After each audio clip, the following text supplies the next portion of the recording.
Respiratory health में एक बहुत ही इंपॉर्टेंट बात आती है smokers related, because smoking is very much common in all over the countries. So maximum peoples are smoking और काफ़ी वरीड रहते हैं कि हम स्मोक करते हैं तो हमें प्रॉब्लम ना हो जाए. So one thing is keep on revolving in their mind despite smoking कि हमें कुछ ना कुछ लंग इशू ना हो जाए. हमारे पास पेशेंट्स आते हैं, डॉक्टर साहब लंग क्लियर कर दीजिए, I am smoking since 20 years. फिर हम बोलते हैं कि ये सॉल्यूशन नहीं है. सो इस टॉपिक पे डिस्कशन बहुत ही ज़्यादा इंपॉर्टेंट है.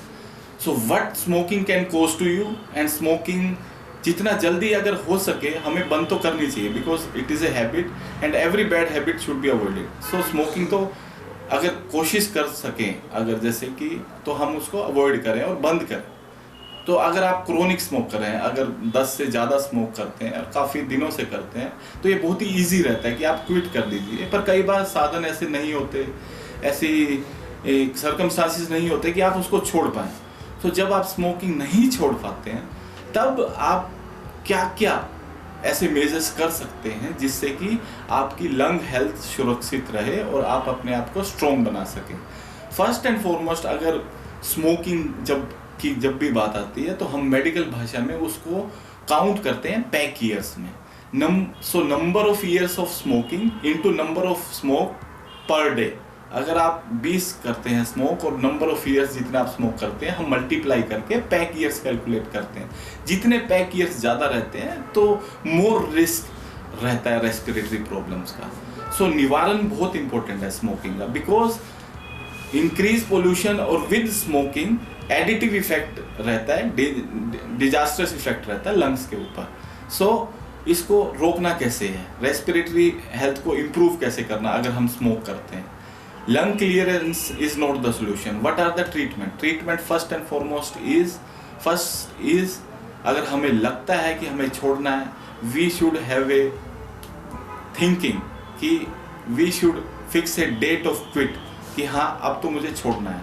Whenever you are having a feeling कि मुझे quit करना है, then you have to visit a pulmonologist, because pulmonologist के पास जाके आपको pulmonary function test कराना है एंड स्पायरोमेट्री टेस्ट कराना है. This is the only test जिसमें एक ब्लो आउट टेस्ट से आपको पता चल जाता है कि अगर आप कितने साल से स्मोक कर रहे हैं, पैक ईयर्स आपके जितने ज़्यादा हैं, सो आपको रेस्पिरेटरी सिस्टम उतना ही अफेक्टेड है.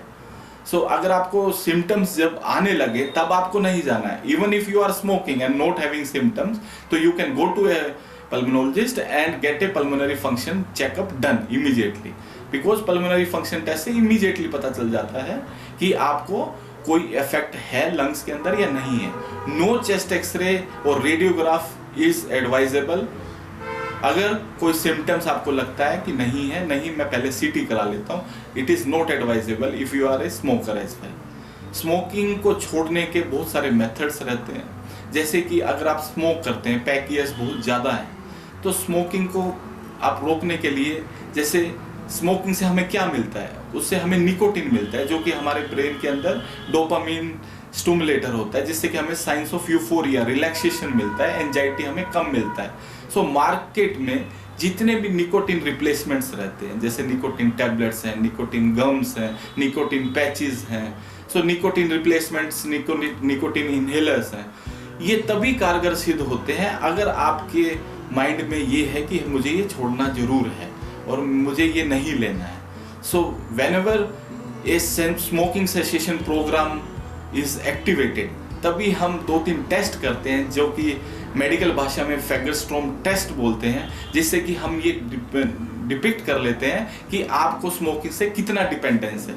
अगर हम जितना डिपेंडेंस आपको स्मोकिंग से रहता है, इन टेस्टों से हमें पता चल जाता है कि आपको इतना डिपेंडेंस है, और उस डिपेंडेंस से हम आपका एक्चुएट कर लेते हैं कि आपको थेरेपी की ज़रूरत है या जस्ट काउंसलिंग की ज़रूरत है.